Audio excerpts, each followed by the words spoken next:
अस्सलाम वालेकुम। இன்னைக்கு நம்ம லாம் அலிஃப் தான் பார்க்க போறோம். அரபிக் ஆல்பபெட்ல ஹாலாம் நம்ம படிச்சிட்டோம் இல்லையா, அதுக்கு வார்த்தையும் நான் எழுதி போட்டுருக்கேன். இன்னைக்கு லாம் அலிஃப் தான் பார்க்க போறோம். லாம் அலிஃப் வந்து அரபிக் ஆல்பபெட்ல ஒரு லெட்டர், ஓகேவா? அதாவது அரபிக் ஆல்பபெட்ல ஒரு லெட்டர். இதுக்கு வந்து என்ன சொல்லணும் அப்படின்னா லாம் அலிஃப் அப்படின்னு சொல்லுவாங்க. இது வந்து லாம், உள்ளுக்குள்ள இருக்கிறது வந்து அலிஃப், அதனால இது லாம் அலிஃப். எப்படி போடணும்னா நம்ம ஜே போடுவோம்ல, லாம் எப்படி போடணும்னு படிச்சிருந்தோம்ல அதே மாதிரி போடுறோம். உள்ள என்ன பண்றோம், இப்படி ஒரு கோடு போட்டா இது அலிஃப்.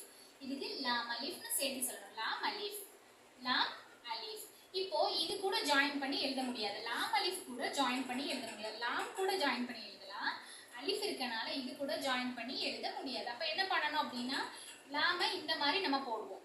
இந்த மாதிரி நல்லா லென்த்தா இருந்துச்சு அப்படின்னா, இந்த ரெண்டு கார்னர் நல்ல மேல லென்த்தா இருந்துச்சு அப்படின்னா இது லாம் அலிஃப் அப்படின்னு சொல்லி சொல்லுவாங்க. இதுல உங்களுக்கு கன்ஃபியூஷன் வரும். இப்போ இது அலிஃபா இது இல்ல அலிஃபா அப்படின்னு உங்களுக்கு கன்ஃபியூஷன் வரும். நீங்க கன்ஃபியூஸ் ஆகக்கூடாது. நம்ம ஃபர்ஸ்ட்ல இருக்கிறது வந்து லாம், செகண்ட்ல இருக்கிறது வந்து அலிஃப். இந்த இடத்துல தான் எதுனாலும் அலிஃப் கூட எழுதும் போது இங்க மேல அம்சா போட்டு வரும் இல்லையா, அப்படி வரும்போது இங்க தான் போடுவாங்க, இந்த இடத்துல போட மாட்டாங்க. ஓகேவா? இப்போ இது எப்படி படிக்கணும் அப்படின்னா லா.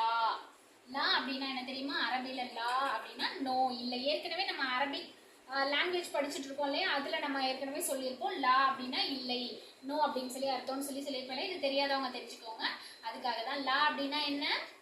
இல்லை அப்படின்னு அர்த்தம். மேல ஒரு ஹரக்கத்து மட்டும் போட்டா போதும். இந்த லாம் அலிஃப் மேல ஒரே ஒரு ஜபர் போட்டா என்னது? லா அப்படின்னு சொல்லி படிக்கிறோம். நோ, இல்லை அப்படின்னு சொல்லி அர்த்தம். லாம் அலிஃப் எப்படி போடுறோம்?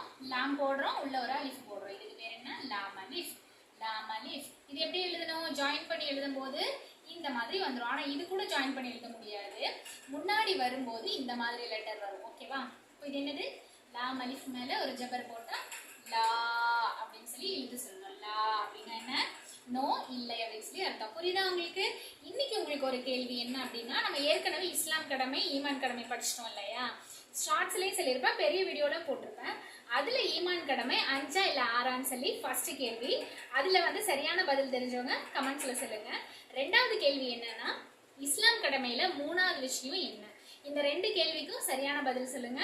இன்ஷா அல்லாஹ் நம்ம அடுத்த வீடியோல பார்க்கலாம். எல்லாருக்கும் அஸ்ஸலாமு அலைக்கும் வரஹ்மத்துல்லாஹி வபரகாத்துஹு.